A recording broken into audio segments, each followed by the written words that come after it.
Come with me as I take you on a journey of a 2.5-year-old who was introduced to Head Start at 2.5 years old.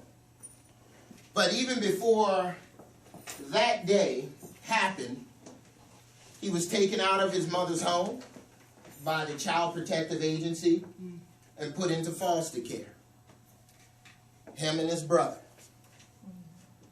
But when he entered into Head Start and he met the teachers that worked with him while he was a part of Head Start for his early childhood development, they helped to make a traumatizing, or you could say bad experience, they helped to calm it, they helped to soothe it, and they helped to develop and prepare him for the life ahead.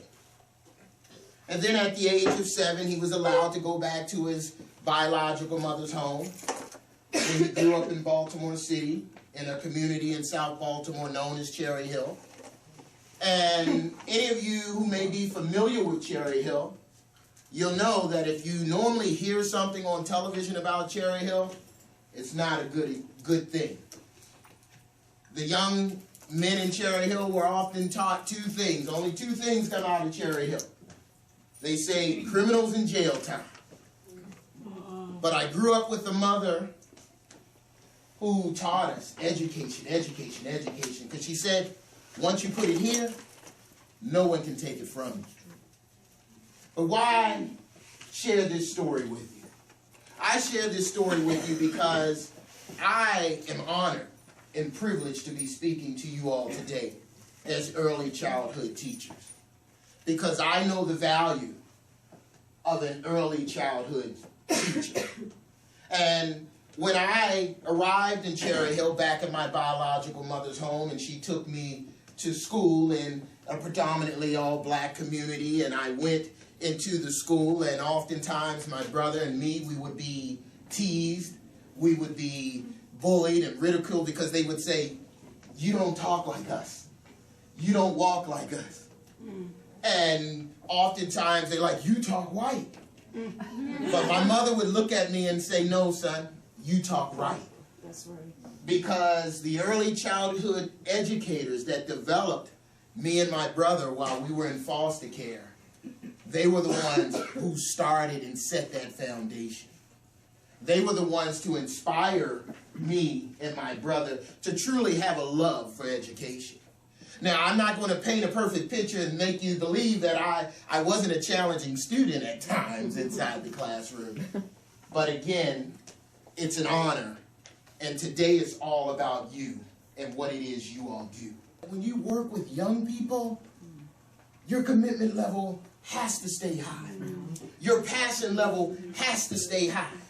Because for a lot of the young children that you work with, you help to develop and grow, they come to school looking forward to spending their time and day with you. And believe it or not, you spend more time here than you do at home. The same thing with the young people. And yes, sometimes they can make it challenging for you. Sometimes they can have behavior problems. Sometimes, like me, when I was 2.5 years old, I was that crying kid because one thing was I didn't know personally, I knew I was in school, but I didn't know where I was because I was in foster care. Then second, when I started crying too, because I would have days where I would wonder, where's my mother? But being an early childhood educator, young people need you. They want you. They want to spend time with you. And that's why your passion level has to stay high. You know, to be that person. Sometimes when I'm speaking at other companies and businesses and people are like, well, Ty, it's kind of superficial to say that you're always going to be at level 1. And I'm like, yes, but it's always something good to strive for. Something good to strive for. Now, let me ask you, anyone, what did you write as your one word? What is your one word that you wrote for yourself? Yes. Privilege. Blessed. Thankful. Anyone else? What did you write? Yes. Fulfilled. Rewarded. Rewarded. Yes. Enjoy. Enjoy. All of these answers are inspiring answers because that's what it takes to do and be at your best.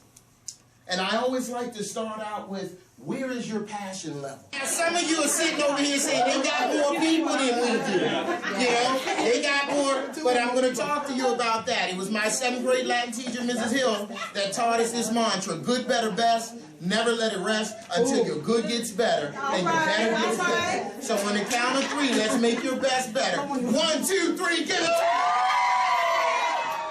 You got to start chiming in again. All right, here we go. Let's go. All right. Some of you are swimmers. Here we go. All right, 2 times. Ready? 1, 2. See, that's what passion is all about. Enthusiasm, having a goal, having a dream. Looking at yourself each and every day when you come to the Goddard School, how are you going to make the difference? How are you going to help a young person to grow? How are you going to help the school to grow, the parents and families that you work with grow? It takes enthusiasm. When people come in the doors, the first thing they acknowledge is the physical space. And I came in today and I was standing on the outside and I could look in and I could see all the accomplishments that you all have achieved, all the plaques and awards and things like that. And that spoke volumes to me.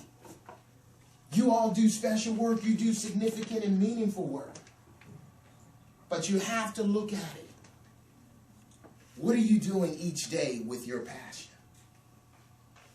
Are you coming with enthusiasm? Is what you're doing each and every day tying into your own personal goals, your own dream of making a difference in education and especially early childhood education?